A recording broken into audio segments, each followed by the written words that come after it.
বন্ধু বান্ধবের কারণে 1 বছর পর চুরির মামলায় বিনা অপরাধে জেল থেকে বের হইলাম। কি কপাল আমার, জুতাটা ছিঁড়ে গেল এই মুহূর্তে। হ্যালো গাইস, এই মুহূর্তে আমরা আছি সদরঘাট। সদরঘাটের কি অবস্থা এটা আমরা এখনই আপনাদেরকে জানিয়ে দেব। ক্যামেরাম্যান এদিকে ক্যামেরাটা ধরো, ওনার একটা ইন্টারভিউ নিই। ভাই আপনাকে একটা প্রশ্ন করি, জি বলেন। আপনার কাছে বন্ধু বান্ধবের গুরুত্ব কতটুকু? কি বললেন? বন্ধু বান্ধবের গুরুত্ব না? কোন বন্ধু বান্ধবের গুরুত্বর কথা বলতেছেন ভাই? যে বন্ধু বান্ধবের কারণে আজকে মিথ্যা মামলায় 1 বছর পর বিনা অপরাধে জেল থেকে বের হইলাম। যে বন্ধু বান্ধবের কারণে আমি আমার মা বাবারে হারাইলাম। যে বন্ধু বান্ধবের জন্য আমি এমন কিছু নাই যে না করছি, আর সেই বন্ধু বান্ধব আমার একটা সময় শত্রু হয়ে দাঁড়াইছে। একটা সময় রাত 2টা না 3টা না, যখনই বন্ধু বান্ধব বিপদে পড়ছে খালি একটা কল দিছে, আমি বন্ধু বান্ধবের বিপদে যা দাঁড়াইছি, হাজির হয়েছি। আর সেই বন্ধু বান্ধব আমার ব্যবহার করছে। একটা মিথ্যা মামলায় ওদের নিজের দোষ রাখতে যায় আমার এই মামলায় ফাঁসায় দিছে। আজকে ভাই 1 বছর পর আইছি জেল থেকে আইসা নিজের বাড়িতে গেছি। বাড়িতে যায় শুনি যে বাবা মা মারা গেছে। আমার মতো পোড়া কপাল এই দুনিয়া কেউই নাই। এত কষ্ট ভাই আমার জীবনে কখনো পাই নাই কা। আমি আজকে এতিম ভাই, আমার এই দুনিয়ায় কেউই নাই। এইগুলার পিছনে একমাত্র দায় হলো আমার বন্ধু বান্ধব। আমি আমার লাইফে ভুল বন্ধু বান্ধবের সাথে চলাফেরা করছি। এই বন্ধু বান্ধবের কারণে আমার লাইফটা নষ্ট হয়ে গেছে। ওদের কারণে মিথ্যা মামলায় জেল কাটলাম। ঠিক আছে ভাই, আমার আর বিরক্ত করেন না, আমি চলে যেতেছি ভাই, ভালো থাকেন।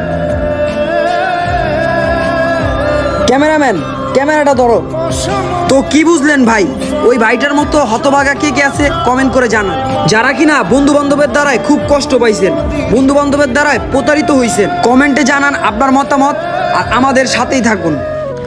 1 বছর পর জেল থেকে বের হইলাম। এত বন্ধু বান্ধব আমার লাইফে, একটা বন্ধু এখন সাথে নাইকা। কি করুম না করুম কিছুই বুঝতাছি না, পেটেও খিদা লাগছে। এইভাবে তো আর চলা জীবন, একটা কাজ কাম ম্যানেজ করতে হইব। পরিশ্রম করলে কাজের অভাব হয় না। দেখি এই যে লঞ্চে তো একটা চাকরি ব্যবস্থা হয় কিনা। ওই ভাই, কেবিন লাগবো? না ভাই, কেবিন লাগবো না, আপনার কাছে একটা দরকারি কাজে আসছে। কি দরকারি কাজ বলো? ভাই আমার একটা চাকরি লাগবো।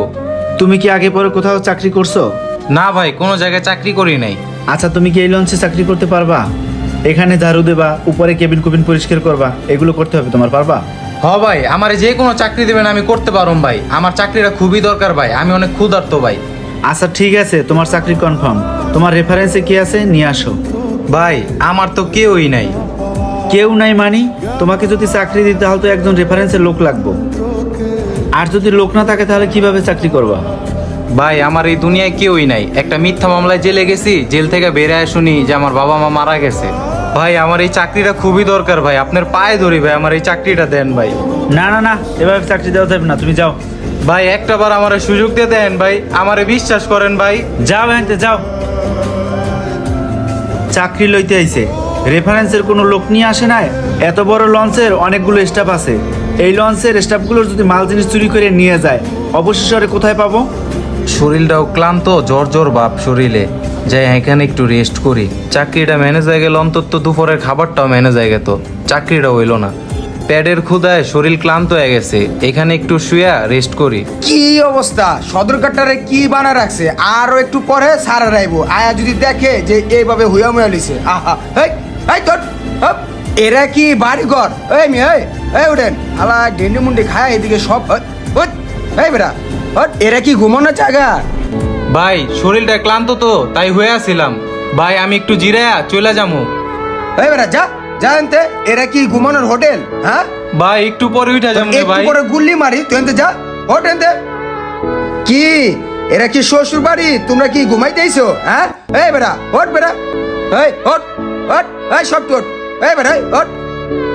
বিনা অপরাধে কারা কারা জেল খাটছেন কমেন্টে জানান। কে কোন জেলা থেকে দেখতেছেন সেটাও কমেন্টে জানাবেন।